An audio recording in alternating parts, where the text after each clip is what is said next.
Hello students, आज हम पढ़ेंगे हमारा न्यू चैप्टर लाइट।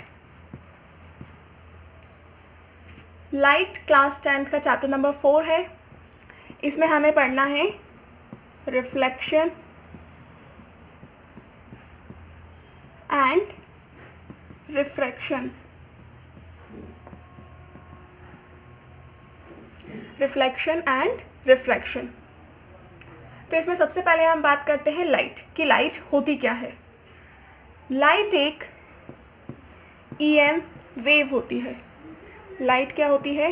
एक ईएम वेव होती है। ईएम का मतलब होता है इलेक्ट्रोमैग्नेटिक। इलेक्ट्रोमैग्नेटिक एक वो ब्रांच होती है आपकी इलेक्ट्रिसिटी की जहाँ पर हम इलेक्ट्रो और मैग्नेट मतलब इलेक्ट्रिसिटी और मैग्नेटिक फील्ड की बात एक साथ करते हैं, तो उसको हम बोलते हैं, उस फील्ड को हम बोलते हैं इलेक्ट्रोमैग्नेटिज्म। तो आपकी लाइट ऐसी ईएम वेव्स होती हैं जो आपको सेंसेशन ऑफ विजन प्रोवाइड करती हैं। ये क्या करती हैं? आपको सेंसेशन ऑफ विजन प्रोवाइड करती हैं।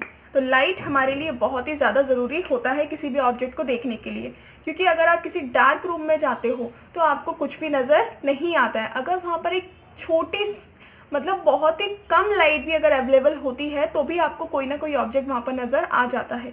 तो sensation of light, sensation of vision सिर्फ और सिर्फ लाइट के प्रेजेंस में ही प्रेजेंट होता है। तो लाइट के हम कुछ कैरेक्टरिस्टिक्स देखेंगे।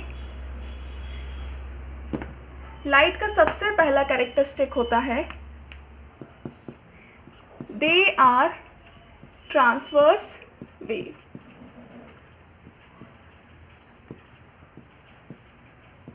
ये एक तरह की ट्रांसवर्स वेव होती हैं। दूसरा, दे डू नॉट डिपेंड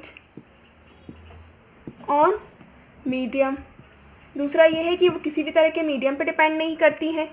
तीसरा, इन isolated state they travel in straight line. मतलब वो एक आइसोलेटेड मीडियम में एकदम स्ट्रेट लाइन में मूव करती हैं। ठीक है, इसे हम बीम ऑफ लाइट बोलते हैं। जब बहुत सारी लाइट रेज एक साथ चलती हैं तो इसको हम क्या बोलते हैं? Beam of light. Fourth, EM wave carry different speed in different medium. ठीक है, मतलब ईएम वेव्स की जो स्पीड होती है वो अलग अलग मीडियम में अलग अलग होती है। जैसे लिक्विड में अलग, ग्लास में अलग। वैक्यूम में क्या होती है? वैक्यूम की स्पीड तो सबको पता होगी। Speed of light and vacuum होती है 3 × 10⁸ मीटर पर सेकेंड। ओके, ये तो थे कुछ कैरेक्टरिस्टिक्स आपके लाइट के। अब हम बात करेंगे रिफ्लेक्शन की कि रिफ्लेक्शन क्या होता है। रिफ्लेक्शन रिफ्लेक्शन एक बहुत ही इम्पॉर्टेंट फेनोमेना होता है। तो आप रिफ्लेक्शन को डिफाइन कर सकते हो, the phenomena of bouncing back of light in the same medium after striking a surface. एक सरफेस पर स्ट्राइक होने के बाद अगर कोई लाइट बाउंस बैक करती है तो उस फेनोमेना को हम क्या बोलते हैं? रिफ्लेक्शन बोलते हैं। जैसे कि हमने एक मेटल सरफेस कंसीडर किया। इस मेटल सरफेस पर अगर कोई लाइट रे आकर स्ट्राइक करती है तो ये क्या करेगी? अपने आप को अनदर डायरेक्शन में बाउंस बैक करेगी। तो इसी तरह के फेनोमेना को हम क्या बोलते हैं? रिफ्लेक्शन बोलते हैं।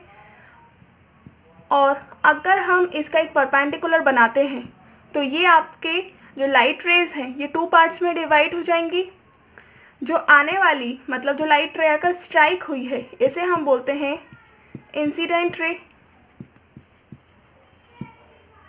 जो लाइट रे हमने सेंटर में बनाई है इसे हम बोलते हैं नॉर्मल रे, जो कि इंसिडेंट रे और इस रिफ्लेक्टेड रे की परपेंडिकुलर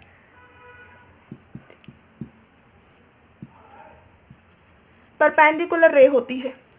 ठीक है।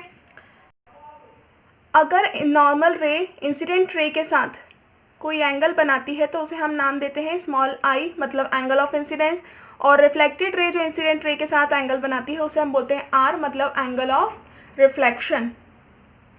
And in case of reflection, angle I is always equals to the angle R. Now we will talk about types of reflection. Reflection के दो टाइप होते हैं।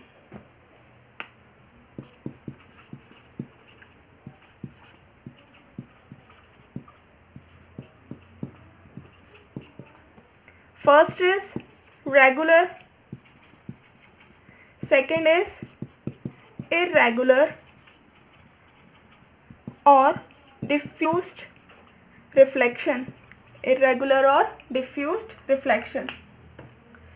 अगर किसी मेटल सरफेस पर नंबर ऑफ लाइट रेज एक दूसरे के पैरेलली रिफ्लेक्ट कर रही हो, किसी प्लेन सरफेस पर अगर नंबर ऑफ लाइट रेज एक दूसरे के पैरेलली रिफ्लेक्ट कर रही है, मतलब बाउंसिंग बैक हो रही हो, तो इस तरह का जो फेनोमेना होता है वो क्या कहलाता है? रेगुलर रिफ्लेक्शन, जो अभी हमने पढ़ा था।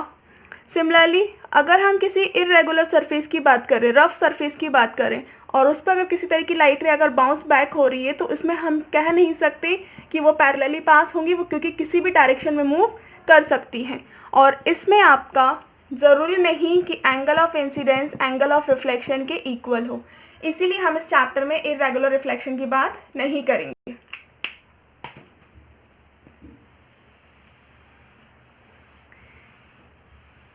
नेक्स्ट टॉपिक है हमारा लॉज ऑफ रिफ्लेक्शन।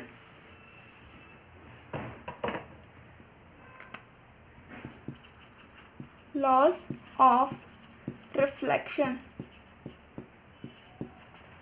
रिफ्लेक्शन के टू लॉज होते हैं।